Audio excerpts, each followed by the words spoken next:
नमस्कार, आपका स्वागत है आंचलिक खबरों में। मैं नेहा द्विवेदी आपके साथ। जय माता दी। भारत में दुर्गा माँ की पूजा की परंपरा कितनी प्राचीन है, ये आप सोच सकते हैं। पर क्या आप जानते हैं कि इसे सार्वजनिक रूप से पहली बार कौन बनाया था? आज हम आपको लेके चलते हैं इतिहास के उन पन्नों में जहां राजा कंस नारायण और उनका दुर्गा उत्सव छिपा हुआ है। इतिहास और रहस्य। दुर्गा पूजा का पौराणिक आरंभ। दुर्गा पूजा का आरंभ केवल बंगाल या भारत के किसी एक हिस्से से नहीं हुआ। ऋग्वेद में अंबिका, तैत्तिरीय आरण्यक में उमा और हेमवती, नारायण उपनिषद और दुर्गा गायत्री में दुर्गा माँ का नाम मिलता है। पुराणों जैसे मार्कंडेय, देवी भागवत और कालिका पुराण में भी उनकी आराधना का वर्णन मिलता है।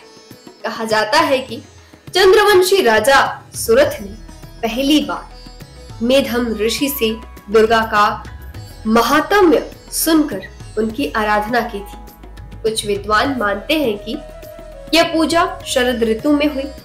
महाभारत और रामायण के प्रसंग में भी इस बात का संकेत देते हैं कि युद्ध और विजय होने के लिए माँ दुर्गा की स्तुति और पूजा विशेष महत्व रखता है।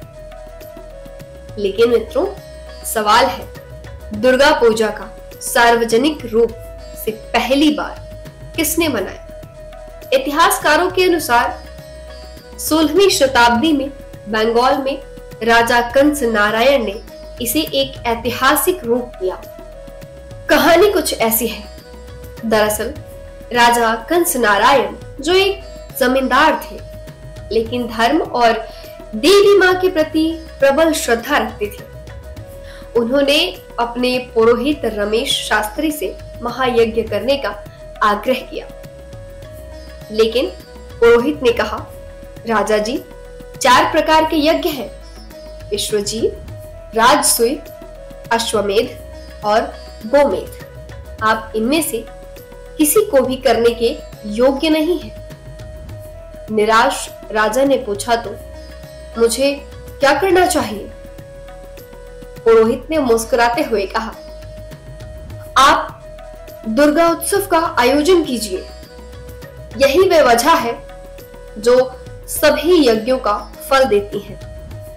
राजा ने तुरंत दुर्गा उत्सव का आयोजन करना शुरू कर दिया। पंडितों की एक विशाल सभा बुलाई गई। पूजा सामग्री देश भर से इकट्ठा की गई। रमेश शास्त्री ने प्रतिमा निर्माण के लिए आवश्यक सभी प्रतीकों और तत्वों को उसमें सम्मिलित किया। राजा कंस नारायण की अध्यक्षता में यह पहला दुर्गा उत्सव बना। इतना भव्य था, ये इतना ज्यादा भव्य था कि इसमें 8.5 लाख रुपए खर्च हुए थे। बंगाल के हर कोने कोने में खुशी की लहर दौड़ गई। लोग प्रभावित होकर स्वयं भी माँ दुर्गा की पूजा करने लगे। राजा कंस नारायण के इस दुर्गा उत्सव से प्रभावित होकर बादशाह शाहजहां भी हर साल बंगाल में दुर्गा उत्सव करवाने लगे, लेकिन हर प्रयास सफल नहीं होता। भादुड़ा के राजा जगत नारायण ने भी दुर्गा उत्सव आयोजित किया, पर उनके प्रयास में भक्ति का अभाव था। माँ को बुला तो सब लेते हैं, लेकिन खुश नहीं कर पाता कोई। पुरोहितों ने कहा, राजा कंस नारायण की भक्ति के बिना ये पूजा सफल नहीं हो सकती। यही दिखाता है कि केवल धन या शक्ति से पूजा सार्थक नहीं होती, बल्कि उसमें भक्ति और समर्पण और हृदय का होना अनिवार्य है। राजा कंस नारायण के समय से ही दुर्गा उत्सव धीरे धीरे सार्वजनिक रूप लेता गया। आपको बता दें, 16वीं शताब्दी में शास्त्रोक्त और लौकिक दुर्गा पूजा में समन्वय स्थापित हुआ। 19वीं शताब्दी में वंगाधिप हरिवर्मा देव के प्रधानमंत्री ने पूजा की विधि लिखी और वासंती दुर्गा पूजा की पद्धति शूलपाणी ने विकसित की। आज भारत के हर राज्य में, चाहे शारदीय हो या वासंती दुर्गा उत्सव, इसका रंग और भव्यता दिखाई देती है, पर सबसे पहले इसे ऐतिहासिक रूप देने का श्रेय राजा कंस नारायण को ही जाता है। तो अगली बार आप जब भी दुर्गा माँ की आराधना करें, याद रखिए यह केवल पूजा नहीं बल्कि इतिहास, भक्ति और राजा कंस नारायण जैसी श्रद्धा की कहानी भी है। इससे हर किसी को रूबरू करवाइए।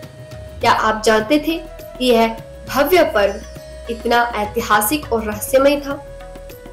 हमें कमेंट करके जरूर बताइए और वीडियो में जय माता दी जरूर लिखिए।